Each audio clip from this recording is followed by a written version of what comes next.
서울지회 산업선교 연합 회장님으로 수고하고 계십니다. 여러분 아시는 서초 임마누엘 교회 박지학 장로님 나오셔서 오늘 귀한 말씀을 우리에게 증거 주시겠습니다. 우리 나오실 때 우리 할렐루야로 우리 환영하겠습니다. 나오시겠습니다.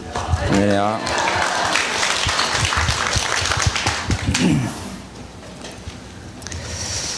오늘 이렇게 만나 뵙게 돼서 대단히 반갑습니다. 저는 사실 이렇게 중직자 학교에 와서 제가 뭐 이렇게 강의하고 그럴 만한 아직 위치는 아닌데 우리 장 목사님이 명령을 하셔가지고 제가 그냥 순종하는 마음으로 왔습니다. 저는 제가 목회자가 아니기 때문에 뭐 성경 말씀은 여러분들이 그동안 많이 들으셨고, 그래서 저는 제가 평상시에 또 하나님과 같이 또 이렇게 살면서 하나님과 함께 했던 시간들, 그리고 중직자가 되기까지, 그리고 중직자가 된 후에 저의 그 신앙생활들을 좀 이렇게 이야기하면서 시간을 갖고자 합니다. 제가 오늘 좀 일찍, 지리를 잘 몰라가지고 일찍 왔어요. 와가지고 우리 박동희 장로님이 저 노원역에서 더 가가지고 돌아오라 그래가지고 이게 쭉 들어오는데 교회 팻말이 안 보여서 그냥 아무 골목으로나 쑥 들어왔어요. 보니까 시간이 한 1시간 전에 제가 와가지고 그냥 아무데나 차 세워놓고 좀 눈 붙이고 기도하다가 또 찾아가자 이제. 그리고 차 안에서 좀 있다가 이제 밖으로 나가서 어디로 찾으려고 그러다 보니까 이렇게 눈을 들고 보니까 창대교회 그 간판이 바로 제 차 앞에 있는 거예요. 그래서 하나님이 오늘도 정확하게 인도하셨구나. 특히 이곳은 제가 한 4년 전에 좀 잊지 못할 일이 있는 장소더라고요. 와보니까 요 옆에 그 동화 아파트인가요? 여기에 어떤 분이 이제 젊은 그 부부가 이제 애가 둘인데 가정에 문제가 생겨가지고 이혼 직전까지 갔다고. 그래서 어떤 분이 저보고 좀 이렇게 만나러 가라고 그래요.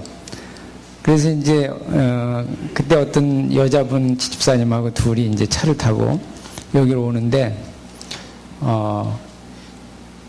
선릉역에서 그 강남역 사이에서 어떤 분이 제 차를 와서 이렇게 봤더라고요, 뒤에. 그래서 내려가지고 보니까 어떤 아줌마가 이제 차를 받았어요. 근데 이 아주머니가 이 운전대 그 옆에 조수석에다가 이제 수박을 한 통 사들고 이렇게 여기다 수박이 구르니까 이제 그거를 짚다가 브레이크를 못 밟고 제 차를 받아버린 거예요. 그리고 딱 나와가지고 저한테 이제 미안하니까 이제 미안하다는 말을 하려고 딱 나와서 문을 닫았는데 제가 이렇게 뒤에 가보니까 그렇게 많이 이렇게 조금 기스났어요.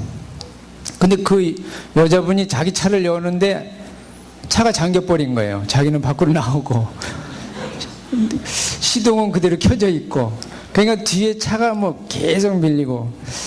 그래서 저는 뭐 어떻게 거기서 시간 끌다가는 안 될 것 같아서 그냥 와버렸어요. 근데 여기 노원역에서 롯데 백화점 여기 있더라고요. 거기 이렇게 돌아오는데 큰 버스 한 대가, 관광버스가 제 차를 세게 받았어요. 여기 와가지고.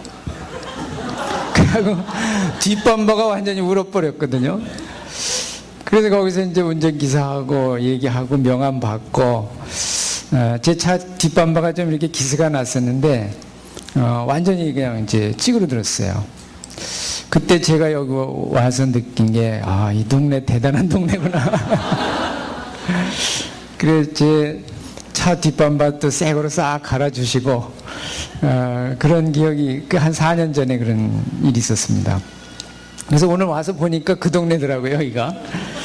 그래서 그때 생각도 좀 이렇게 하면서 또 오늘 하나님이 우리 중직자 학교에 어떤 계획이 있을까 이렇게 기도를 하면서 어제 그 산업선교 메시지를 이렇게 여러분 들으셔서 아시겠지만은 어제 제목이 OMC의 방법, 그게 제목이었어요. 근데 저는 지금도 항상 방법 그러면 어떻게 해야 되는 그 방법을 자꾸 떠오르거든요. 근데 메시지는 전혀 다른 데로 가더라고요. 그 3대지가, 첫째 대지가 뭐라고 말씀하시냐 하면은 하나님이 준비하신 것을 누리라. 그 두 번째 대지는 예수님이 성취하신 것을 누리라. 세 번째 대지는 초대교회 성도의 그 언약을 잡고 누리라 그런 말씀을 주셨어요. 그래서 저는 방법이라고 그래가지고 뭐 어떻게 해라 이렇게 이제 말씀이 나올 줄 알고 했는데 그 메시지가 이렇게 나오는 것을 보면서 제 자신을 돌아볼 때 그렇구나. 요즘은 이제 조금 제가 많이 이제 복음화가 됐습니다. 전에는 아주 이 특심, 열심 아주 이게 몸에 배가지고 굉장히 고생을 많이 했었는데요. 저는 그 지난날에 제 삶에 큰 그 인생의 상처가 아주 이렇게 꼽을 수 있는 게 한 3번 있었어요. 근데 그것이 이제 요즘은 사랑의 흔적으로 변했거든요. 그것 때문에 저는 지금 하나님을 굉장히 사랑하게 되었고, 첫 번째 그 아픈 상처는 어느 때였냐면, 제가 그때 이제 불신자였습니다. 이제 세상에 이제 나가서 좀 잘 나갔어요. 그리고 제가 집도 하나 사가지고 결혼을 했거든요. 사실 누가 도와주지 않고 개인이 노력해서 집 한 채 사가지고 결혼한다는 건 참 힘든데, 제가 그때 그렇게 좀 잘 나갔어요. 근데 어느 날 제 아내하고 결혼을 이렇게 했는데 한 1년도 안 돼가지고 제 아내에게 이제 우울증이 왔어요. 그러니까 제가 당황하고 뭐 병원 막 의학적으로 여러 가지로 해결해 보려고 애를 많이 썼는데 되지를 않아요. 어느 정도까지 심해지느냐 하면은 이게 이제 맨발로 막 길을 뛰어나가는 거예요. 그러니까 이제 뭐 내 인생 이제 끝났다 생각이 됐었죠. 근데 어떤 분이 저에게 그런 이야기를 해줬어요. 그때 내가 우리 인간이 만든 것은 만든 사람이 고칠 수 있지 않냐. 우리 인간도 만든 분이 있다. 그러니까 만든 분에게 가면은 고칠 수 있을 것이다 그래요.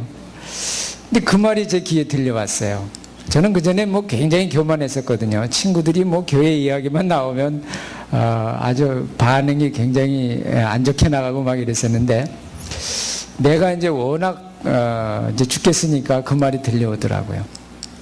그래서 제가 저기 수원에서 바란으로 이렇게 넘어가다 보면은 거기 칠보산 기도원이라고 누가 이제 저를 거기로 소개를 해서 갔는데, 저희 집사람을 이제 어떻게 데리고 거기까지 갔어요. 방에다 이렇게 놓고, 그때 제가 하나님 앞에 처음으로 산꼭대기까지 올라가서, 왜 꼭대기까지 올라갔냐면 창피하니까 사람들이 보는 데서 뭐 기도를 할 줄 압니까?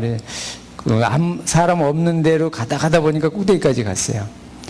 거기서 하나님하고 이제 독대해서 뭐 보이지도 않고, 그러니까 제 속에 있는 그 막 울분 막 이런 걸 터뜨리고 하나님 앞에 막 왜 만들었냐고 막 따지기도 하고, 그리고 한 이틀쯤 제가 이제 그러고 났는데 마음이 좀 진정이 되면서 뭔가 느낌이 오더라고요.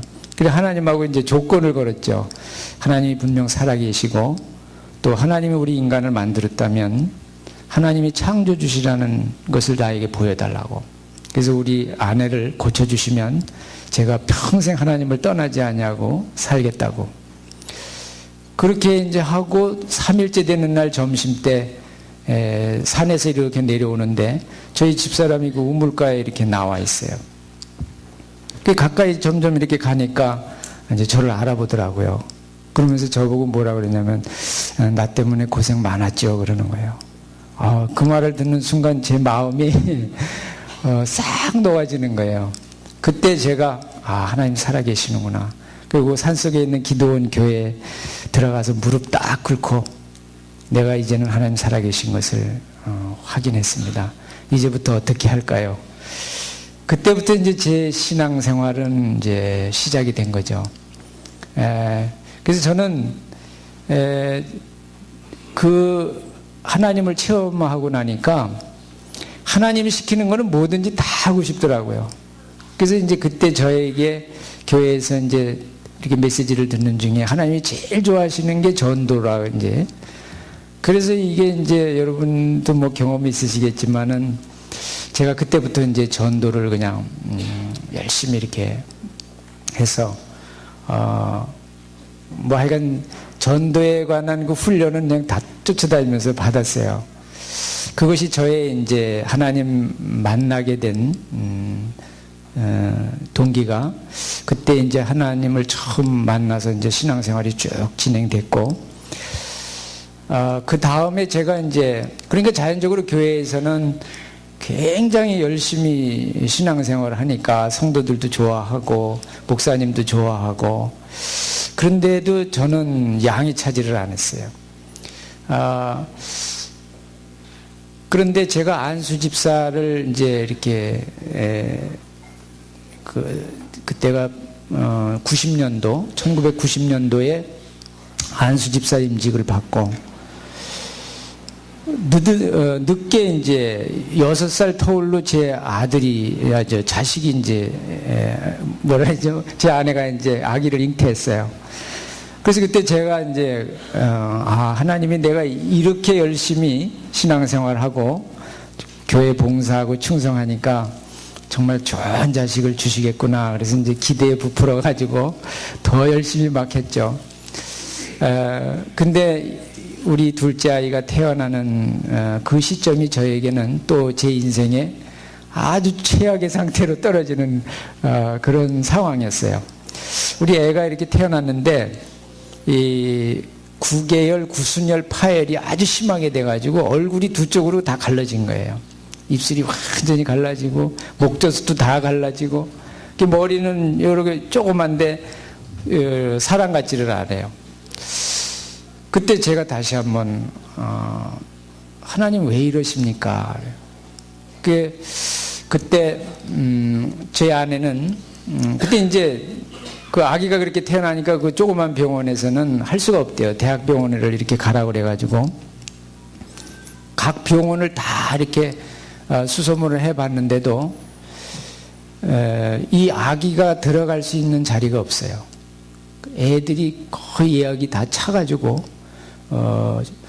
병상도 없고 그런데 그때 마침 이제 서울중앙병원이 개업한 지 이제 한 일주일 됐던 삽니다. 그때 그래서 이제 그 병원으로 갔죠. 근데 거기서 하나님은 거기서부터 이제 이렇게 시작이 되는 거를 제가 그때 미국에서 그 구순열 구개열 이쪽에 최고 전문의가 이제 그 병원에 스카웃돼서 와 있었어요. 그분이 얘를 이제 이렇게 케어를 쭉 해가는 동안에 하나님하고 저하고는 굉장히 이제 깊은 기도 속으로 들어가게 됐죠. 그러면서 그 아이는 이제 자라면서 계속 상처가 쌓이고 얘가 이제 뭐 유치원 다닐 때까지는 잘 몰랐는데 초등학교 들어가고 뭐 이러니까 애가 학교를 가서 애들 친구들하고 사귀질 못해요.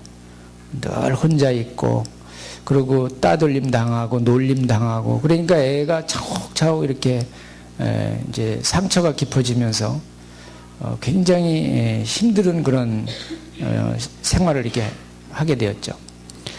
근데 저는 지금에 와서 보니까 하나님께서 그 일들 속에 하나님의 놀라운 계획들이 이렇게 다 있었다는 사실을 이제 알게 되었고, 그 우리 그 막내가 고등학교 2학년 말에 그때 이제 이게 터지더라고요.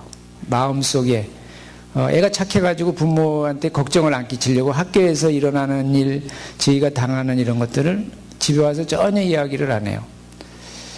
근데 고등학교 2학년 되니까 이게 이제 터지더라고요. 그러면서 얘가 자기가 몇 번이나 죽으려고 했었고 자기는 살 이유를 발견하지 못했고 그러면서 막 울분이 터지는데 걷잡을 수가 없어요. 그때 이제 제가 다락방으로 들어온 지가 한 7년쯤 이렇게 훈련 받을 때였거든요. 그러면서 이제 우리 아이 보고 제가 이제 이제 청담동 거기 공원이 있는데 거기 가서 아들을 앉혀놓고 태어날 때서부터 있는 모든 과정을 쭉 이야기를 해줬어요. 그러면서 제가 이제 인터넷에 들어가서 이렇게 보니까 굉장히 많은 아이들이 그 병에 걸려가지고 부모들도 가정이 다 엉망이 됐고 그 글을 올려놓은 거 보면 너무 비참해요.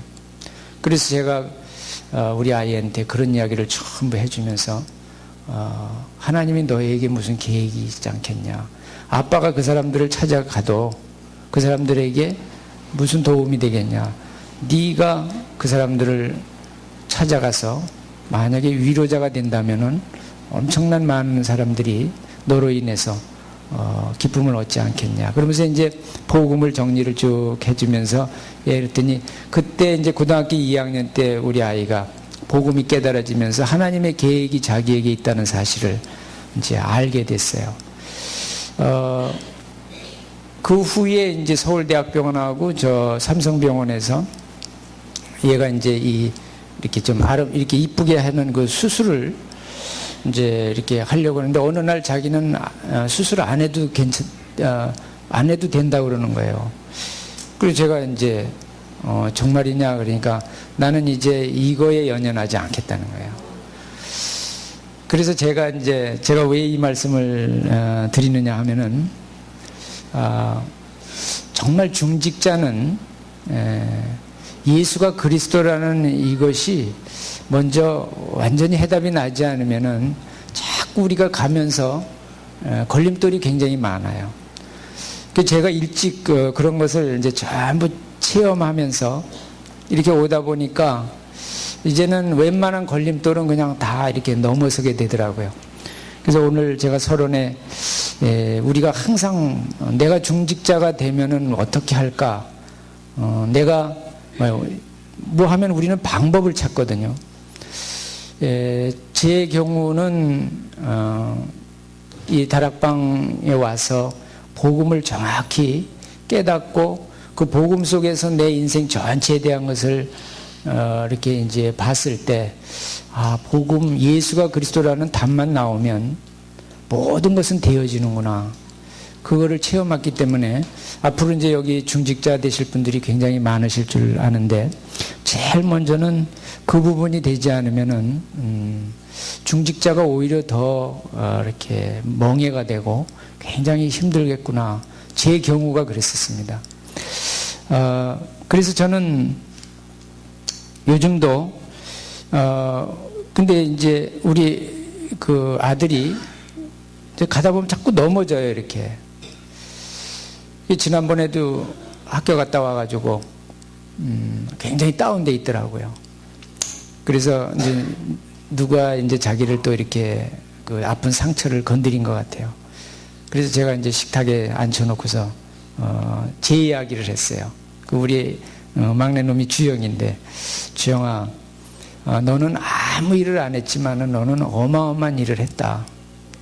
그리고 너는 하나님의 큰 일을 하는 그런 사람이 지금 되어 있고, 그리고 아빠에게는 큰 동역자다. 그러니까 이놈이 이제 무슨 말을 할까 하고 이렇게 듣는 거예요. 솔직히 저는 걔 때문에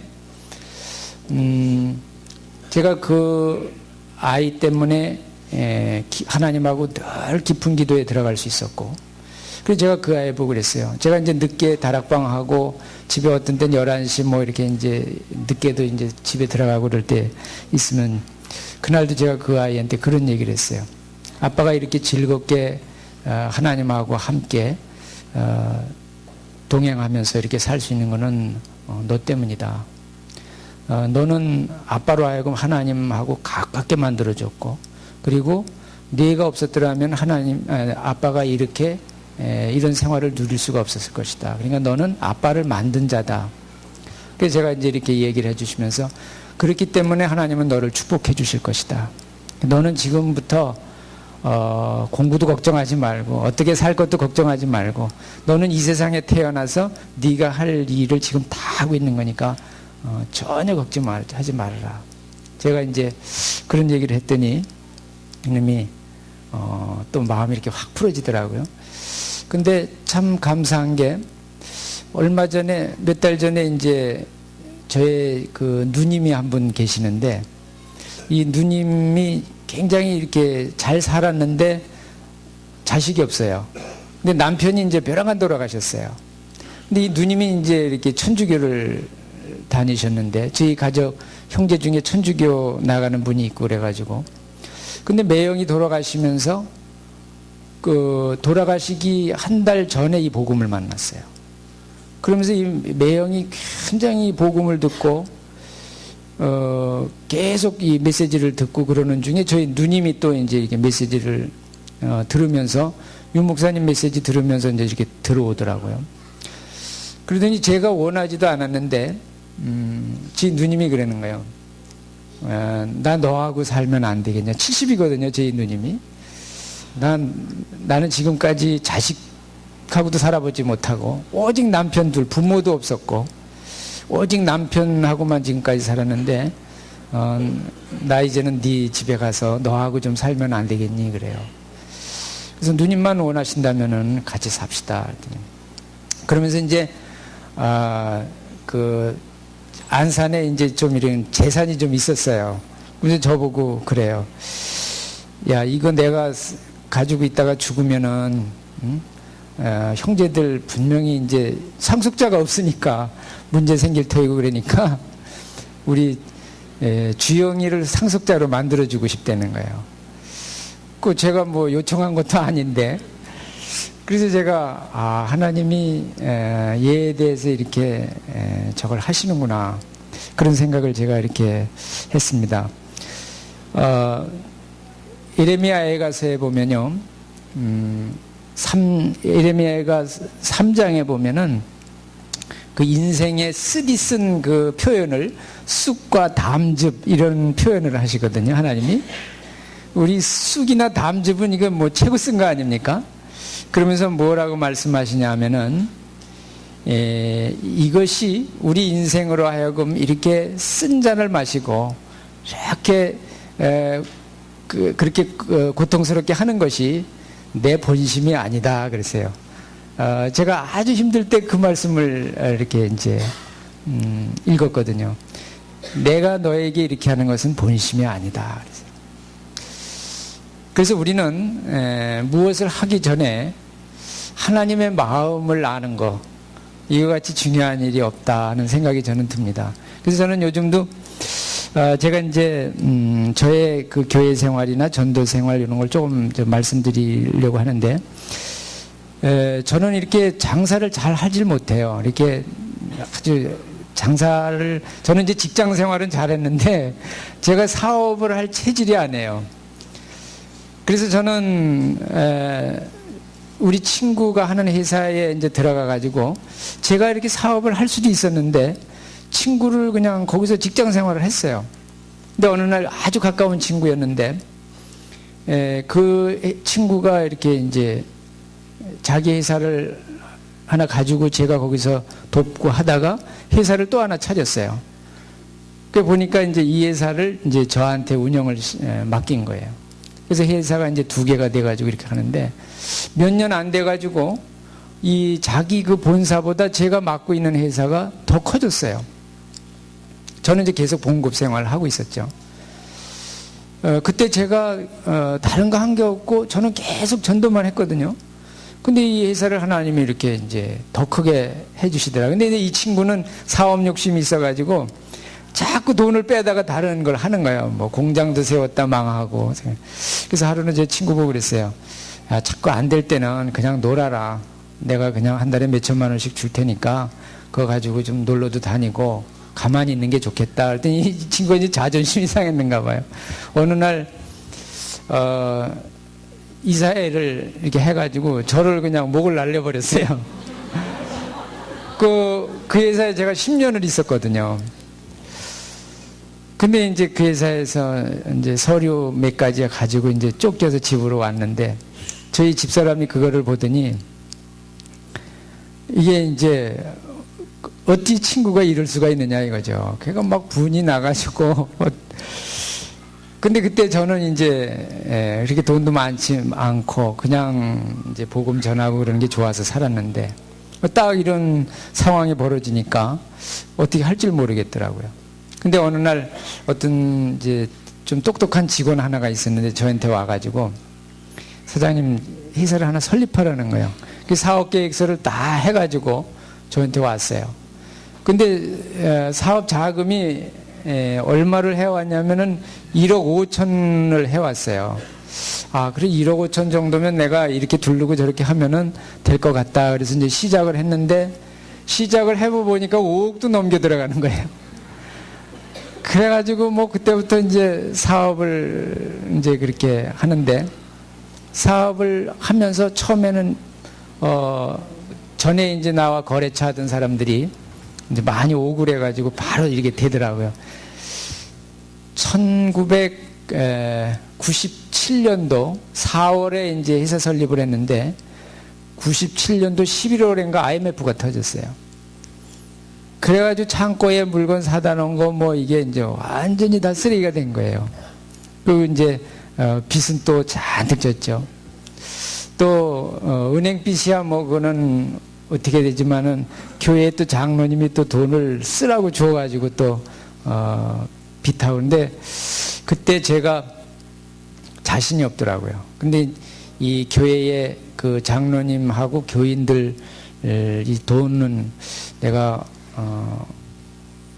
이거는 꼭 갚고 내가 뭘 해야 되겠다 그런 생각이 들어가지고 집을 뭐 있는 거 다 이제 이렇게 팔고 그 이제 우리 아들들하고 이제 이야기를 하고서 지금 상황이 이러니까 이렇게 하자. 그래갖고 11평짜리인가 이제 그 교회 앞에 건물 그 지하에 있는 거기로다가 이제 들어가기로 이렇게 하고 정리를 딱 하는데 제가 그랬어요. 하나님 보고 그때 하나님 제가 여기서 이것이 끝이 나더라도 저한테는 지금까지 하나님께서 나와 함께 하신 거 감사합니다. 내가 뭐 살 길이 없으면은 하여간 고구마 장사라도 하겠습니다. 그러니까 이 교회 안에서 하나님 영광 가리지 않도록 그렇게 해달라고. 그러고 나서 며칠 지났는데 하나님께서 이제 그때부터 또 일을 하시더라고요. 벼랑간 사람들이 만나지고 그러더니 이제 그 창고에 있는 물건이 막 팔려나가는 거예요. 제가 지금 요즘 생각했을 때 내가 이 복음 가운데 들어와가지고 지금도 그 회사에 그냥 뭐 경영만 해주고 봉고쟁이로 있었다면 지금 어떻게 됐을까 하는 생각이 들어요. 그때 하나님께서 저를 빼내시는 방법이 그 방법이었는데 저는 놀래가지고 하나님을 원망도 하고 그래서 제가 이렇게 쭉 지나오면서 보니까 하나님께서는 여러 가지 사건과 뭐 이런 환경을 이런 거를 통해 가지고 제가 이 중직자의 길을 갈 수 있도록 준비를 이렇게 다 해 놓으셨다는 것을 요즘에 와서는 이제 제가 이렇게 깨닫습니다. 앞으로 중직이 되실 분들에게 제가 오늘 뭐 중직자 학교니까요. 저는 그렇게 생각을 해요.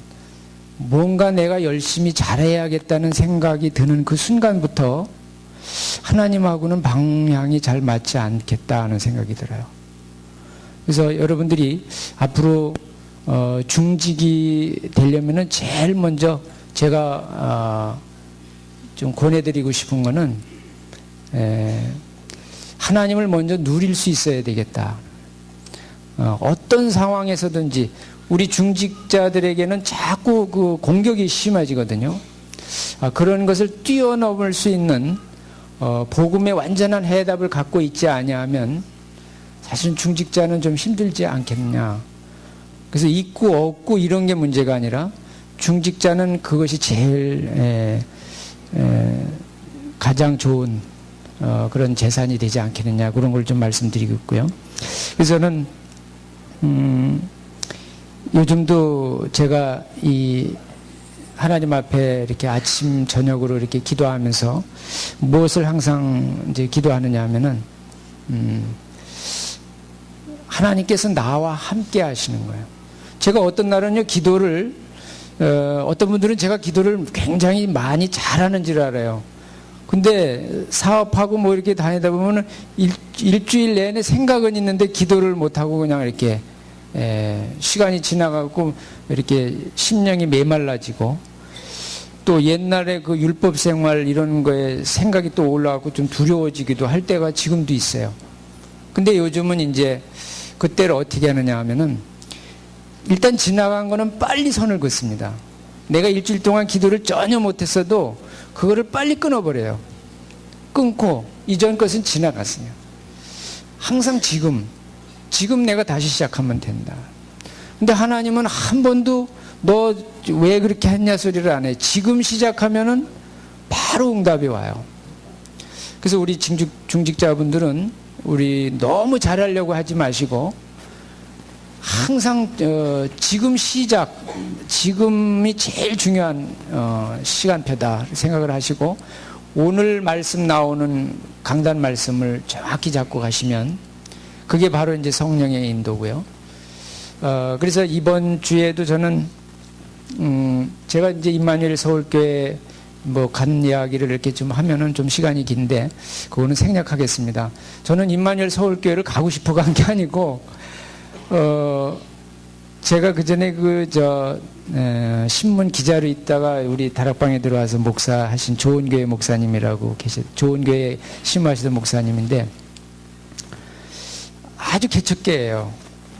그러니까 저희 아파트 앞에다가 이제 개척을 하셨는데 제가 새벽 기도를 거기를 다니다 보니까 그 목사님이 굉장히 이렇게 순수하시고 그래가지고 제가 그 교회를 이제 이렇게 가다 보니까 이제 먼저 교회에서는 이제 나오게 되었고 가다 보니까 이제 그 목사님하고 대화가 돼서 그 교회에서 제가 시무하기로 이렇게 해서 임직을 했어요.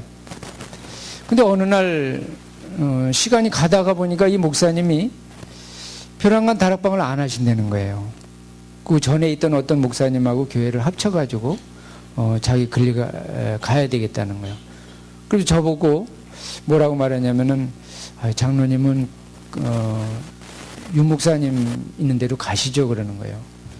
그래서 저는 그 당시에 뭐 유 목사님 잘 알지도 못하고 그런데 그때 이제 제가 기도하면서 그때 이제 제가 만난 분이 저기 부천의 박용배 목사님 그분한테 이제 또 이렇게 만나서 지도를 받고 그러고 있었는데 어느 날 이제 제가 이렇게 그분 인도로 해서 임마누엘 서울교회로 이제 오게 됐습니다.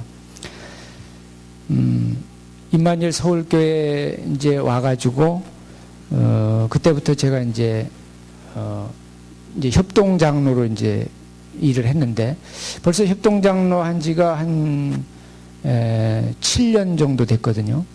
근데 시무장로를 해주질 않는 거예요. 그래 계속 협동장로로 있었죠. 그러나 이제 시무장로하고 똑같이 이제 일을 이렇게 하면서도 감사하게 이제 했는데 제가 이제 그래서 지금은 이제 현재는 재정을 맡고 있는데 지난주에 이제 시무장로로 이제 취임을 하게 됐어요.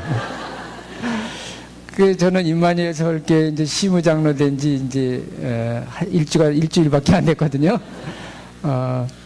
근데 지난주에 메시지가 뭐였냐면은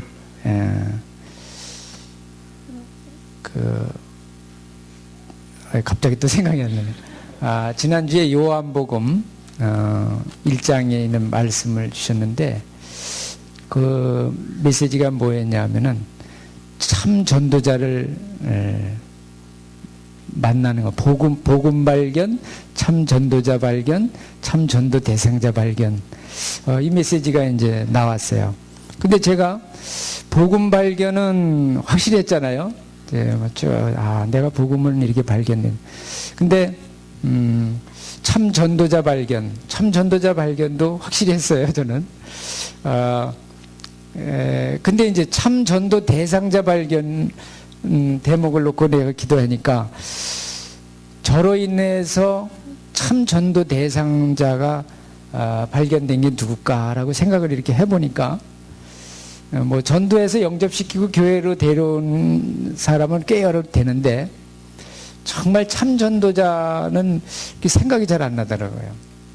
그래서 이제 제가 그날 취임 예배를 이렇게 드리고 나서 이제 이렇게 일어서서 이렇게 나가려고 그러는데 어떤 분이 이제 이렇게 꽃다발을 가지고 왔어요. 남자분이. 그분이 저한테 와서 장로님 감사합니다. 그러면서 이제 꽃다발을 가지고 와서 보니까 그때 제가 이제 그날 메시지가 나에게도 참 전도 대상자가 있었구나. 저로 인해서 이런 그분이 누구냐 하면은 지금 허일 목사님 교회에 이렇게 다니면서 신학을 하는데 이분이 이제 이렇게 건축을 하는 분이었는데 연립주택 이런 거를 몇 동을 지어가지고 분양이 안 돼가지고 이 부도가 막 났어요. 그리고 부인하고 이제 문제가 생겨가지고 이제 급기야는 이제 이혼 상태까지 이렇게 간 거예요.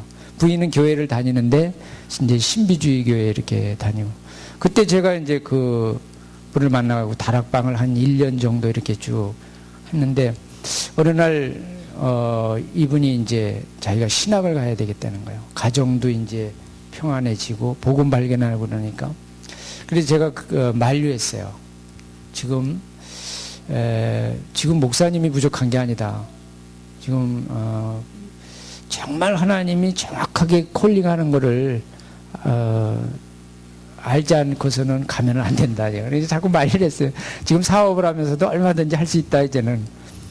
그래서 몇 달 있더니 또 간다 그러는 거예요. 그래서 이분이 이제 총신을 들어가가지고, 들어간 지가 이제 4년 지났거든요. 이제 4학년이니까. 근데 그날, 제가 이제 계속 저는 무슨 묵상을 했냐. 하나님, 난 참전도자가 없네요.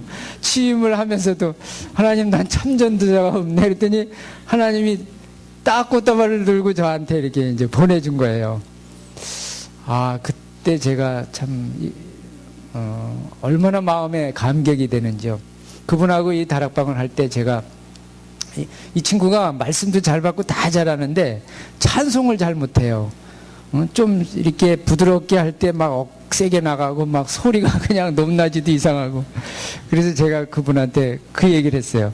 앞으로 목회하려면 찬송 인도를 잘해야 되는데 지금 형제같이 그렇게 해가지고는 좀 안 될 것 같다. 그러니까 음악을 좀 잘하는 분한테 개인 지도를 좀 받아라. 그리고 내가 지금 찬양하는 거를 녹음을 해가지고 한번 들어봐라. 그랬거든요.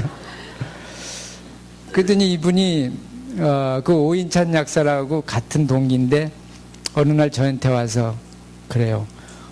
그 김재석 전도사가 요즘 회장이 돼갖고 신학교에서 찬송 인도를 한다는 거예요. 근데 그렇게 은혜스럽게 한다는 거예요.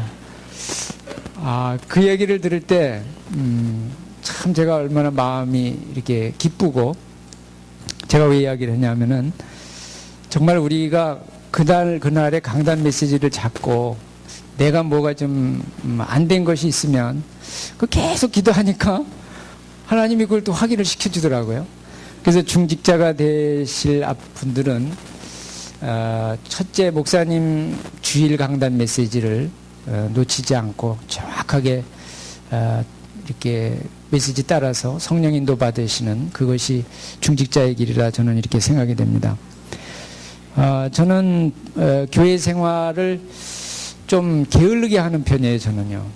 이렇게 자꾸 잊어버려요. 뭘 이렇게 이제 할 일이 생기면은 좀 여러 가지 좀 많이 해서 그런지 자꾸 잊어버려요. 근데 정말 내 중심이 하나님하고 이렇게 같이 가니까 잊어버리는 것도 유익이 되더라고요.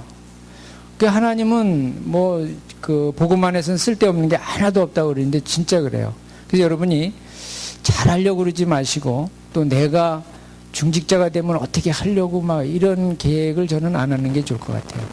오히려 정말 여러분이 섬기시는 교회 목사님하고 또 동료 장로님들이 계시면 동료 성도들하고, 그래서 이 중직자는, 저는 제가 장로 이렇게 임직을 받았을 때 어떤 분이 저보고 그래요. 장로는 별거 아니라고. 장로는 관심만 가지고 있으면 된다는 거예요. 교회에서 무슨 일이 지금 하고 있는지 관심만 가지고 있으면 된대요. 그리고 나서지도 말라는 거예요. 괜히 나서가지고 자꾸 앞에서 하면 걸리적거리니까 관심 가지고 하는 데 가서 자꾸 힘만 주려는 거예요. 돈이 생기면 가서 밥도 좀 한번 사주고, 또 이렇게 두둑으려고 주고, 그리고 관심 가지고 기도해주고, 그게 장로라는 거예요. 그래서 저는 그때 그 말을 듣고 나서, 이게, 그때 그 말이 참 제 마음속에. 그래, 요즘도, 좀, 내 이름이 좀 나타난다든지, 또 어떤 내가 행적이 좀 드러나서 뭔가 좀, 이런 게 있다 그러는 거는 자꾸 빠져요. 오히려, 자꾸 다른 분들이 이렇게 하게끔 해주고. 그래서 앞으로, 몰라, 이건 제 경우입니다. 또 여러분들이 너무 또 저처럼 이렇게 뒤로 물러서고 안 하고 그러면은 또 안 되죠. 할 때는 해야 되는데, 그러나 열심히 앞에서 나서서 하는 것보다는 중직은 잘 살펴서 목사님의 생각이 어떤가. 중직이 가장 주의할 거는 우리 담임 목사님의 생각이 지금 어떤 생각이신가. 그거를 항상 살피셔야 됩니다. 그래서 목사님이 말하시기 전에 그 목사님의 의도를 내가 딱 캐치하고 있는 중직이 저는 제일 좋은 중직이다, 또 이렇게 생각이 됩니다. 제가 이제 임마누엘 서울교회 이제 장로다 보니까 당회를 이제 유 목사님이 바쁘시니까 뭐 한 달에 한 번 정도 이렇게 또 연합당회를 이렇게 합니다. 근데 저는 당회를 이렇게 재미없게 하는 당회는 처음 봐요. 당회가 뭐 당회가 아니고 그냥 유 목사님은 그냥 보고만 이렇게 받으시고는 아무 말씀도 안 하셔요. 근데 거기서 또 장로가 또 뭔 말 하면은 꼭 들통이 나더라고요. 그러니까 그냥 말도 없이 기도하고 또 이제 보고 받고 그러고서는 그냥 뭐 바로 끝내요. 그런데 이제 저희들은 메시지를 계속 받고 가니까 이제 그 목사님의 관심, 지금 무슨 일이 어떻게 진행되고 있는가, 이런 것들을 이제 알고 쫓아가는 그런 편이죠. 저는 이제 전도 생활은 중직 유 목사님 메시지 중에서 이 복음을 이렇게 말씀하시면서 항상 끌고 가시는 게 전도로 끌고 가시거든요. 유 목사님은 모든 포커스를 전도에다 맞춥니다. 그래서 우리 중직이 전도에 관심이 없다면은 사실은 이 복음하고는 관계가 없다고 저는 보거든요. 근데 우리가 자꾸 가가지고 누구한테 전도를 하는 거를 생각하시면 안 됩니다. 중직은 전도가 되어지는 길을 닦는 자라고 보거든요. 저는 옛날에는 직접 가가지고 막 길에 뭐 다른 사람 만나서 전도도 하고 이런 걸 참 많이 했어요. 근데 제가 이 다락방 와서 요즘은 거의 누가 이제 이렇게 시간을 정해서 만나게 해주기 전에는 제가 일부러 막 찾아가서 이런 거는 요즘은 거의 없습니다. 무엇을 하느냐 하면은 전도가 되어지는, 교회 안에 전도가 되어지는 그런 시스템을 이렇게 자꾸 생각하면서 기도하는 거예요. 그래서 내가 전도하는 것보다는 평신도들이 전도할 수 있는 문을 열어주는 거, 전도하게끔 동기부여를 해주는 거, 이것이 오히려 중직자에게는 가장 좋은 길이다, 저는 이렇게 생각합니다. 단 중직자가 필히 갖춰야 될 것은 뭐 설교나 이런 거는 잘 못하더라도 복음을 설명하는 것에는 어느 정도는 준비가 돼 있어야 된다, 저는 생각이 됩니다. 불신자가 예수님이 누구냐 이렇게 물어왔을 때 정확하게 복음을 설명하는 그 확립이 돼 있질 않으면 그 참된 그 전도자 이게 하나님이 붙이시지 않는 것 같아요.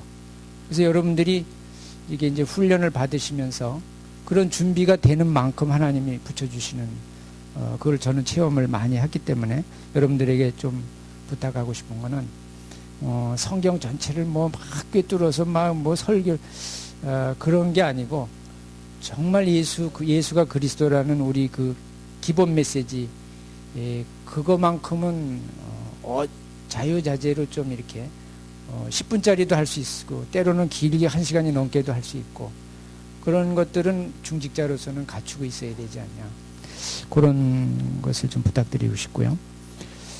그리고 저는 이제 제가 그 전에 이제 율법적인 교회에 이렇게 다니다 보니까 뭐 돈은 일만하게 뿌리다 뭐 막 이래가지고요. 돈 따라가는 걸 굉장히 이게 사실 지금은 이제 우리는 이 돈에 대한 그것이 굉장히 필요한 때거든요.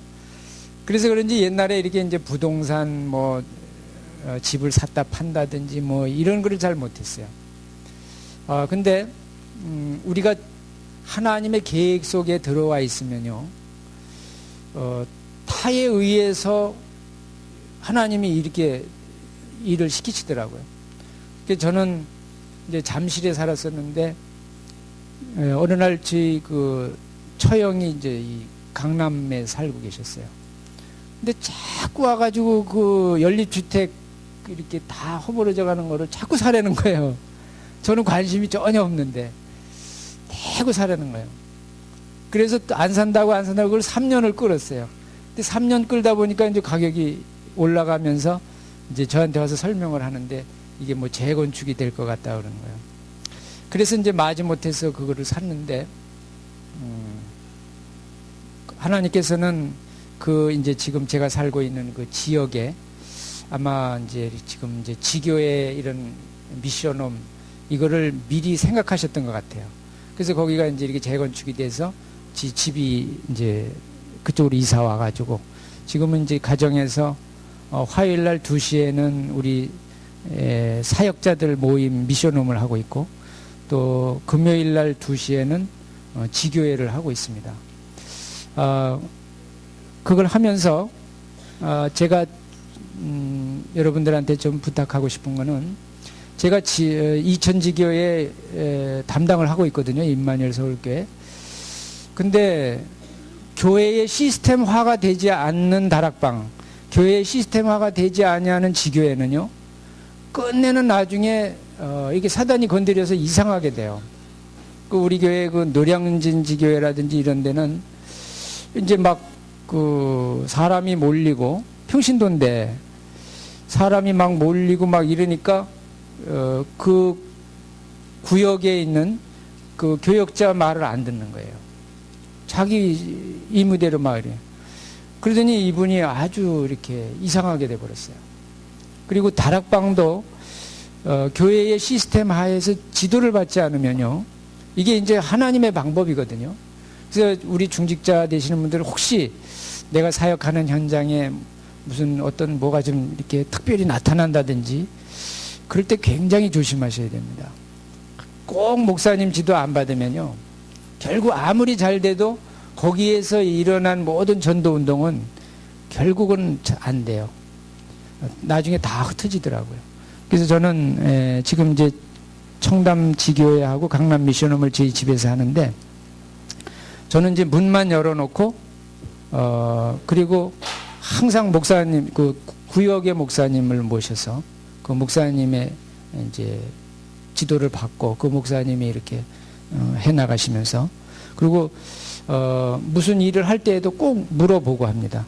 저보다 좀 나이가 굉장히 미치지만은 그 목사님한테 저는 꼭 물어보고 해요. 그게 제가 제일 안전하게 가는 길이라고 저는 생각하거든요. 그래서 중직자 앞으로 되실 분들은 그 부분에 대해서 철저하게 교회 시스템화가 되지 않으면 안 된다는 거고 말씀드리고 싶고요. 그 다음에 이제 좀 중직자가 되면 이제 헌금 생활이 뭐 조금 부담되시기도 하고 그럴 겁니다. 이번에도 뭐 나는 다락방은 그냥 이렇게 장로 임직하고 그러면은 부담 전혀 안 주는 줄 알았더니 이번에도 뭐 그 뭐라 그래, 그거 보고 헌금을 이렇게 이제 거기서 이렇게 하는데, 좀 부담이 가겠다, 이렇게 생각이 되더라고요. 그래서 저는 이제 헌금 생활을 이제 제가 이제 지금까지 해올 걸 좀 말씀드리자면요. 저는 11조는 이제 제가 예수님 믿고 바로 가르쳐 줬어요, 그때. 그 교회에서 잘 가르쳐 주셔가지고 11조 생활은 철저히 쭉 하고 있고요. 그 다음에 이제 굉장히 부담스럽지만 때로는 하나님께서요, 우리에게 딱 조건을 걸어올 때가 있어요. 굉장히 부담스러운데 하나님은 지금 우리의 마음을 살피시는 그런 결단할 때가 간혹씩 있어요. 그때가 이제 찬스거든요. 그래서 중직자 되시는 분은 그런 기회를 놓치시면 안 됩니다. 저는 그때 이제 제가 6천만 원짜리 연립주택에 전세로 살고 있었는데, 그 회사에서 그 이제 무슨 기회가 돼가지고 이제 이렇게 제가 아파트를 하나 저 고덕동에다가 이제 이렇게 부어 나갔어요. 근데 그때 이제 아파트 건축이 다 끝났는데 굉장히 오래됐죠. 그때 이제 전세가 7천이었고, 그러니까 그 아파트 가격이 1억 7천 나갈 때예요. 그래서 이제 7천만 원의 전세를 이제 주고 이제 집 하나가 이제 생겼죠. 저는 이제 이쪽에 교회 근처에서 전세를 살고 있는데, 그때 그 교회 앞에 이렇게 공터가 나와가지고 그것을 이제 계약을 하는데, 그걸 이제 건축 헌금하는 저희가 있었어요. 근데 다락방 교회가 아닌데도 그때 그 이제 교회 건축을 놓고서 어떤 부흥 강사분을 이렇게 모셔서 이제 했는데, 그날 예배를 마치고 집에 왔는데 제 마음속에는 이때 좀 해야 되는 거 아닌가 하는 생각을 가지고 있었는데, 제일 걸리는 게 제 아내예요. 지금까지 그렇게 고생해가지고 그 후로는 집 한 채 없이 그냥 옛날에 사줬던 건 다 날려가고 이제 조금 이제 하나 했는데, 이걸 얘기를 하면은 안 될 것 같더라고요. 그래서 이제 기도만 했어요. 근데 3일째 부흥회 마치는 날 제 아내가 오더니, 여보, 그래, 왜 그러냐니까, 하나님이 나보고 하라고 그랬는데 뭘 하라고 그랬는지 모르겠다는 거예요. 마음속에 네가 한번 해볼래? 그러더래요. 뭘 하라고 그랬는지 잘 모르겠다는 거예요. 그래서 오늘 부흥회 했으면은 부흥회에서 할 거는 건축하는 거, 땅 사는 것밖에 더 있냐 그러니까, 그걸 하나님이 나보고 해라고 그러는 것 같다 그래요.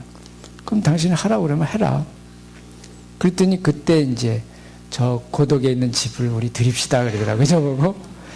그래서 그때 제가 이제 그거를 드렸는데, 그 후로 하나님께서 진짜 물질에 궁핍하지 않게 해주시더라고요.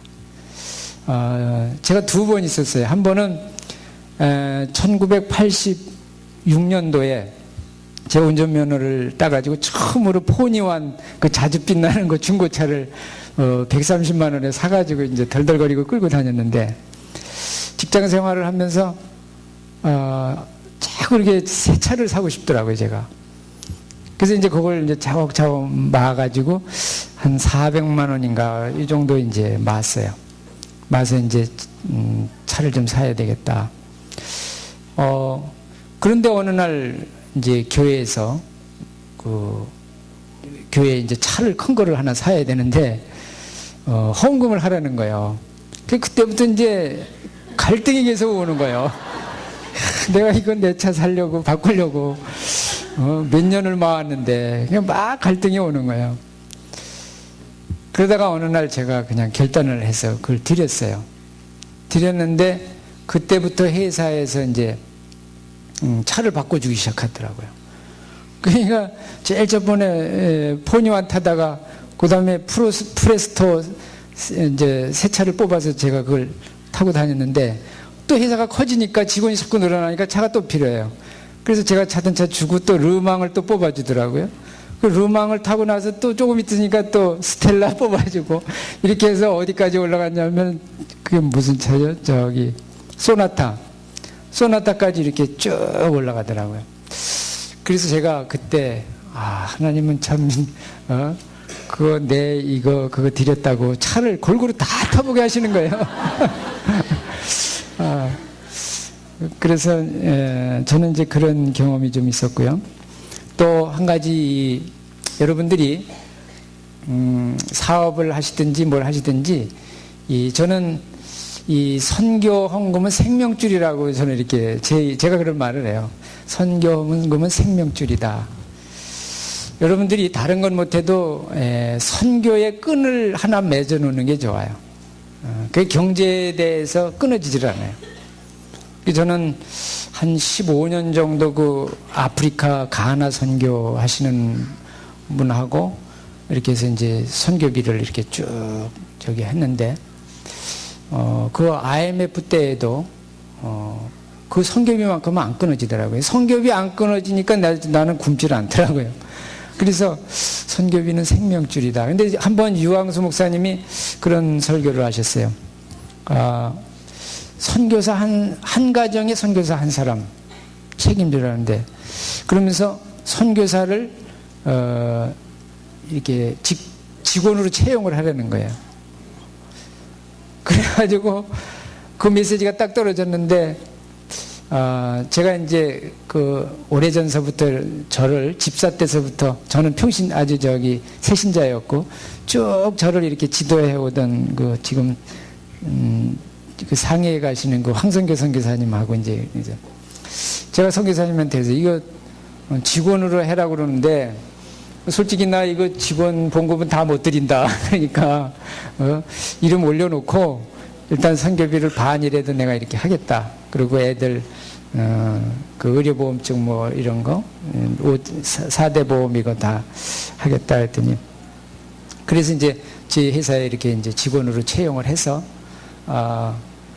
이제 그 선교비를 이렇게 이제 쭉 보내고 있는데, 참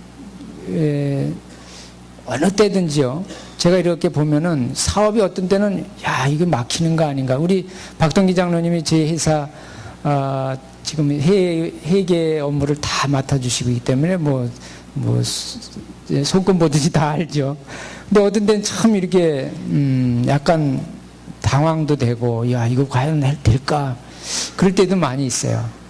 그런데 꼭 어렵고 힘들어질 때 되면은 무슨 사건이 터지든지 해서 자꾸 이렇게 넘어가고. 그래서 저는 이 물질 관계는 하나님하고 끈을 하나 맺어놓는 게 참 좋구나.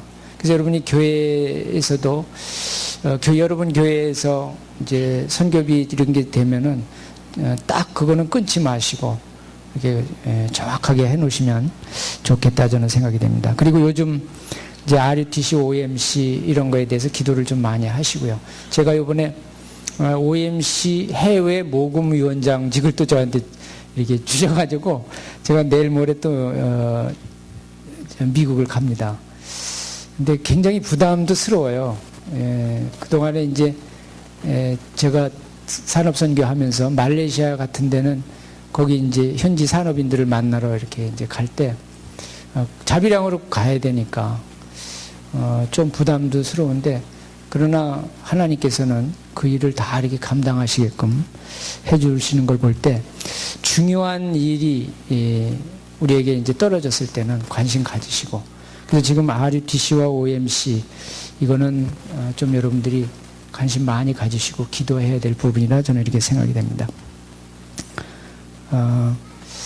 뭐 두서없이 이렇게 말씀드려서 죄송한데요. 제가 중직 그러면은 교회 안에서 이제 이렇게 이제 중직끼리 당회면 당회원끼리도 제가 이렇게 보면은 색깔이 다 달라요. 생각이 다르듯이 신앙의 색깔이 다 달라요. 그런데 제가 결론 낸 것은요, 아무리 부족해도요, 그분이 꼭 쓰일 때가 있더라고요. 저분은 좀 오히려 어떤 면에서는 좀 안 나와주셨으면 좋겠다 하는 분들도 간혹은 있어요. 근데 그거는 우리 생각이에요. 하나님이 그분을 통해서 하실 일이 꼭 있더라고요. 그래서 제가 그런 경우를 몇 번 이렇게 당하고 나니까 이제는 절대 어떤 저하고 같은 동료 장로님이라든지 중직들에 대해서 절대 판단을 안 합니다. 그래서 앞으로 여러분들이 중직이 되면 절대 이 동료끼리 아니면 중직끼리 분명히 저분도 하나님이 필요해서 세우셨다는 것을 인정하고 같이 동역자가 돼 주셔야지, 나하고 뭐 생각이 틀리고 나하고 마음이 안 맞고 이렇게 돼버리면 손해보는 거는 내 자신이 손해봅니다. 그래서 그 부분 여러분들이 좀 해주시면 되겠고요. 그 다음에 저는 언약을 잡고 가느냐 사명을 잡고 가느냐, 이게 우스운 것 같지만 굉장히 중요해요. 사명, 이게 바뀌어버리면 안 되더라고요. 사명을 잡고 가면요 꼭 문제 생겨요. 항상 언약부터 잡고 그 다음에 사명을 붙잡고 가야죠. 언약은 희미해진데 사명은 점점 더 강해진다 그러면 꼭 실패합니다. 그러면 이제 사단의 통로가 되든지. 그래서 차라리 언약이 희미하면은 사명이 없는 게 나아요. 그래서 이 언약을 놓쳤는데 사명에 막 힘내서 가버리면요 굉장히 나도 힘들어지고 다른 사람도 힘들어지고 그렇습니다. 그래서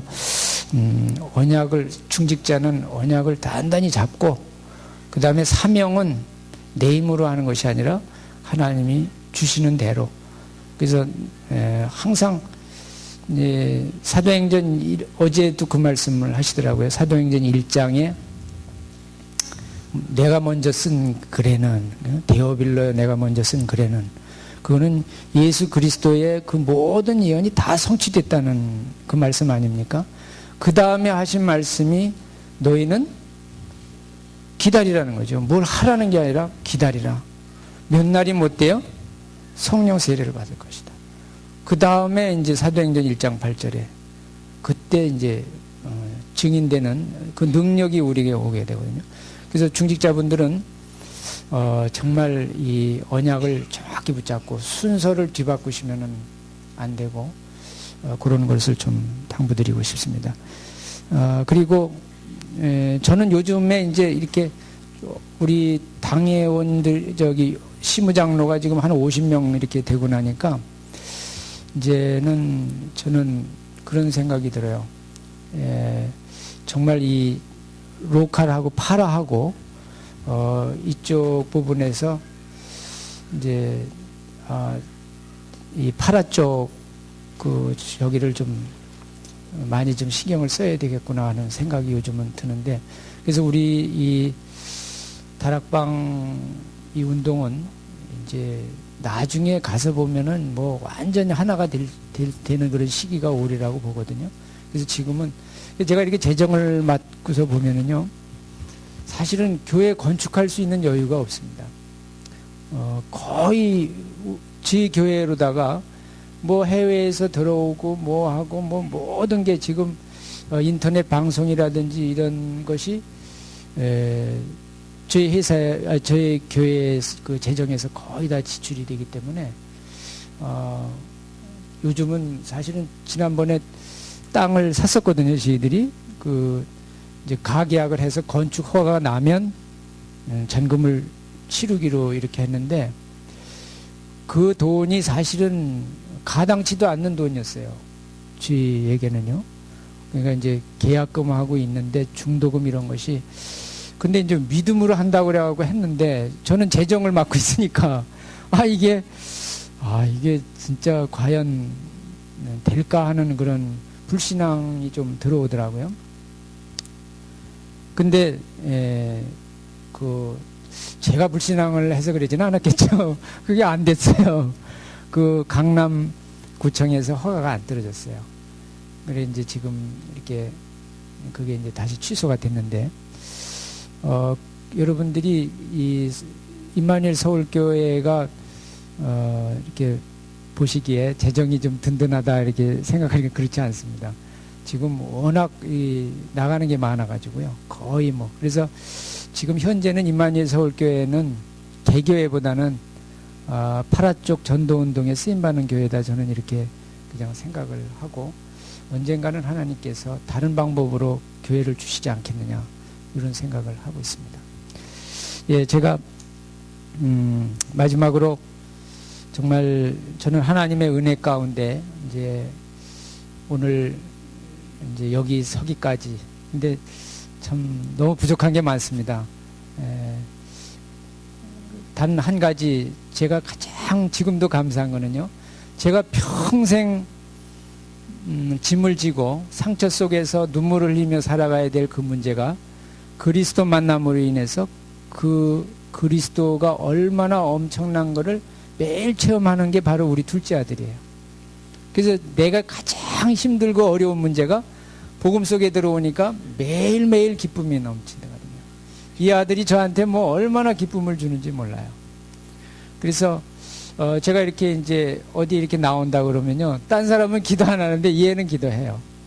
그 저의 이제 이렇게 그래서 하나님도 그러시지 않을까 생각인데 우리가 아주 잘난 뭐가 이제 잘 되면은 그 뭐 별 차이가 없을 것 같아요.